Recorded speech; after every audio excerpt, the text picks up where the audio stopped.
मी एकच सांगितलं, भारतीय जनता पार्टीच्या महापौर बनण्याकरता मोदी यांचं सरकार, देवेंद्र यांच्या सरकारच्या संपूर्ण विकास योजनेला अमरावतीमध्ये आणण्याकरता ज्यांना ज्यांना भारतीय जनता पार्टीसोबत यायचं आहे त्यांना आम्ही विनंती करू.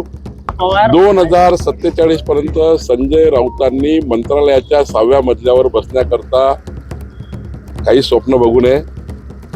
मंत्रालयाच्या 6व्या मजल्यावर महाराष्ट्राचे मुख्यमंत्री म्हणून एनडीए भाजपा महायुतीचाच मुख्यमंत्री राहणार आहे 2047 पर्यंत. त्यामुळं संजय राऊतनी मंत्रालयाच्या 6व्या मजल्याकडे 2047 पर्यंत बघू नये. मी एकच सांगितलं, भारतीय जनता पार्टीच्या महापौर बनण्याकरता मोदी यांचं सरकार, देवेंद्र यांच्या सरकारच्या संपूर्ण विकास योजनेला अमरावतीमध्ये आणण्याकरता ज्यांना ज्यांना भारतीय जनता पार्टीसोबत यायचं आहे त्यांना आम्ही विनंती करू. ज्यांची मर्जी असेल येतील, नाही मर्जी असेल तर नाही येतील. पण आमची विनंती राहील सर्वांना की आपण आता निवडणुका संपल्या आहे, पक्षीय राजकारण संपले आहेत, विकासाकडे अमरावती न्यायची आहे.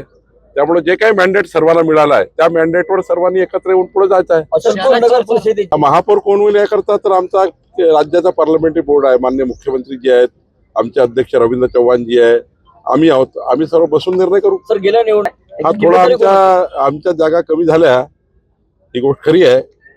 पण आम्हाला त्या ठिकाणी सर्वात मोठा पक्ष म्हणून मॅन्डेट मिळालेला आहे. शेवटी त्याचं आम्ही चिंतन करू.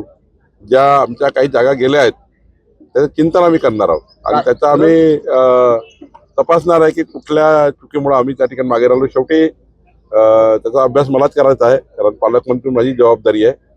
तर निश्चितपणे याचा मी अभ्यास करेल आणि पुन्हा एकदा काय सुधारणा करता येईल, संघटनात्मक कार्यात काय सुधारणा करता येईल, प्रशासकीय कार्यात काय सुधारणा करता येईल, अजून पुढच्या काळामध्ये जनतेचं जास्तीत जास्त मतं कसे मिळवता येतील किंवा जनतेच्या मनात आमच्याबद्दलचं जे काही समजा काही गैरसमज असतील ते आम्ही दूर करू.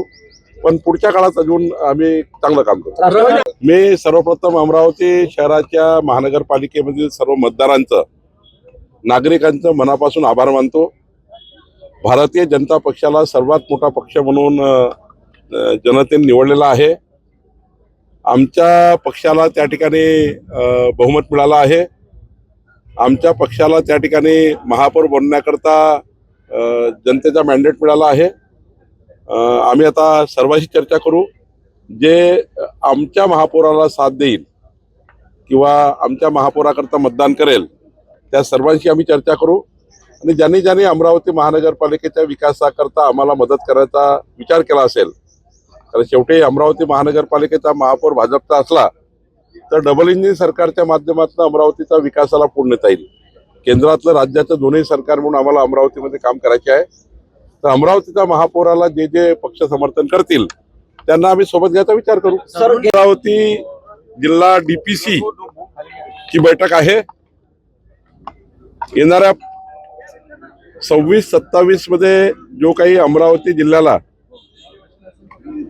48 विभागाच्या माध्यमातून जो विकास निधी उपलब्ध करायचा आहे त्या निधीचं प्लॅनिंग आम्ही आज करतो आहे.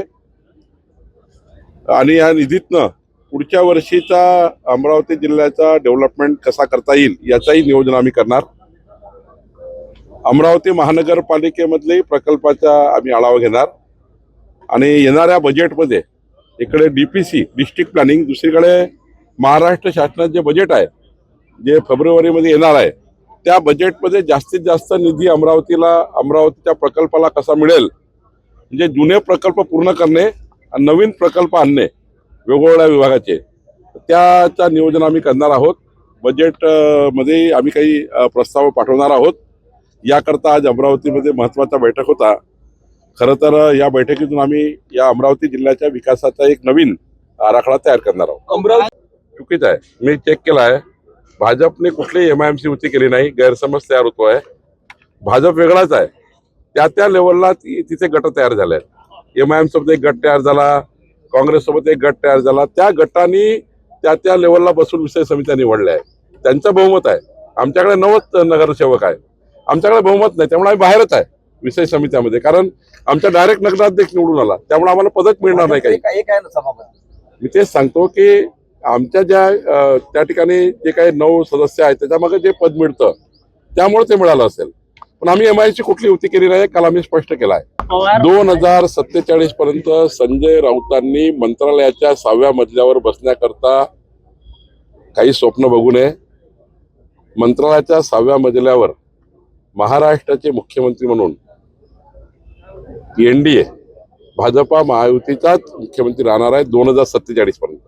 त्यामुळं संजय राऊतनी मंत्रालयाच्या 6व्या मजल्याकडे 2047 पर्यंत बघू नये. खाणी अवैध सुरू आहेत, ही मोठी तक्रार आहे. रेती 400-450 ट्रक रेती मध्य प्रदेशमधून अमरावती जिल्ह्यात येतात, ही दुसरी तक्रार आहे. तिसरी तक्रार आहे की जिल्हा परिषद संबंधाने मोठ्या प्रमाणावर लोकांची नाराजी आहे, त्याच्या आम्ही दुरुस्त करतो आहे.